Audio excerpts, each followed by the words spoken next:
अगर किसी का इंतकाल होता है और उसकी बेटियां उसके इंतकाल के वक्त जिंदा हैं तो उनका हिस्सा कुरान के मुताबिक लाजमी तौर पर बनता है, और दुनिया की कोई ताकत बेटियों को उनके विरासत के हिस्से से महरूम नहीं कर सकती हैं। अगर कोई करता है तो वो कुरान को भी चैलेंज कर रहा है, वो हदीसों को भी चैलेंज कर रहा है, और वो मैदान माशर में जलील होने के लिए तैयार रहे कि वो अल्लाह के कहर को पल पल आवाज़ दे रहा है और गुनाह कबीरा का मुर्तकिब हो रहा है। बेटियों को कितना हिस्सा देना है जायदाद में, देखिए कितना बड़ा बड़ा हिस्सा अल्लाह ताला ने कुरान में जिक्र फरमाया। अगर मैयत की एक बेटी हो और मैयत का कोई बेटा ना हो तो मैयत की कुल जायदाद में, जिसमें सोना चांदी रुपया पैसा, उसकी जितनी उसकी मिल्कियत में माल है, उन सब में से पर्दे वसीयत निकालने के बाद निस्फ जो बचता है वो सारा का सारा चला जाएगा बेटी को, अगर बेटी एक है और बेटा ना हो। अगर बेटा मैयत का नहीं है और बेटियां दो हो या दो से ज्यादा हो तो फिर बेटियों का हिस्सा होता है 2/3, 2/3। 90 लाख रुपए बाप छोड़ के गया तो 60 लाख रुपए इन बेटियों को देना है, जो आपस में वो इक्वली बांट लेंगे। मिसाल के तौर पर दो बेटियां हैं, अब्बा जी ने 90 लाख की जायदाद छोड़ी है और कोई बेटा नहीं है, तो इनकी बनेगी 2/3 जायदाद। तो 90 लाख में से 60 लाख इन दो बेटियों को दे देंगे, जो आपस में 30-30 लाख बांट लेंगे। अगर एक ही बेटी हो और बेटा ना हो और अब्बा जी ने 90 लाख की जायदाद छोड़ी हो तो 45 लाख रुपए एक बेटी को दे देंगे, जो अपने को इस्तेमाल में लाएगी। और अगर ये दो सिचुएशन ना हो बल्कि ये तीसरी सिचुएशन हो कि मैयत की बेटी या बेटियां भी हैं और एक बेटा भी, अगर हो एक बेटा हो या ज्यादा हो, बेटा बेटी दोनों जमा हो जाएं, तो फिर इनका हिस्सा परसेंटेज में नहीं होता बल्कि इनका हिस्सा होता है ये दोनों असबा बन जाती है। असबा बनने का मतलब क्या है कि जो जिनका हिस्सा परसेंटेज में कुरान हदीस में लिखा हुआ है या हिस्सों में लिखा हुआ है, उनको देने के बाद जो भी बचेगा वो ये बेटा बेटी आपस में बांट लेंगे। कैसे बांटेंगे? कुरान ने बताया लिज़्ज़करि मिस्लु हज़्ज़िल उन्सयैन, लड़के का हिस्सा लड़की से डबल होना चाहिए, लाजमी है ये। तो बहन और भाई बराबर बराबर नहीं बांट सकते, बल्कि बहन को भाई के मुकाबले में आधा हिस्सा मिलना जरूरी है।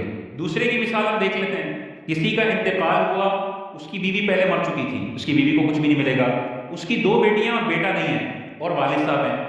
तो कुरान कहता है दो बेटियां या ज्यादा हों और बेटा ना हो तो 2/3 दे दो आप बेटियों को, 2/3 66.67, और बाकी सारा माल कौन लेके चला जाएगा? और कोई रिश्तेदारी नहीं है, वालिद साहब लेके चले जाएंगे। तो 90 लाख रुपए अगर बाप ने छोड़े हो कर्जे वगैरह हटाने के बाद, तो 60 लाख रुपए दो बेटियों को चले जाएंगे, 30 लाख रुपए बाप ले लेगा। ये 60 लाख रुपए दोनों बेटियां आपस में बराबर बराबर बांट लेंगी। आखिरी सूरत हाल हम देख लेते हैं, मैयत है, एक बेटा और दो बेटियां और वालिद साहब। अब देखिए तीसरी सूरत बन गई, बेटी के साथ बेटा भी है। जब बेटी के साथ बेटा होता है तो इनकी परसेंटेज में हिस्सा नहीं है, बल्कि जो बचता है ये सारा ले जाते हैं। अब यहां पर वालिद साहब देखें, एक बेटा और दो बेटियां, ये मिल के बन जाएंगे असबा, और वालिद साहब का हिस्सा अभी हमने पढ़ा औलाद होने की सूरत में बाप को मिलता है 1/6, छठा हिस्सा।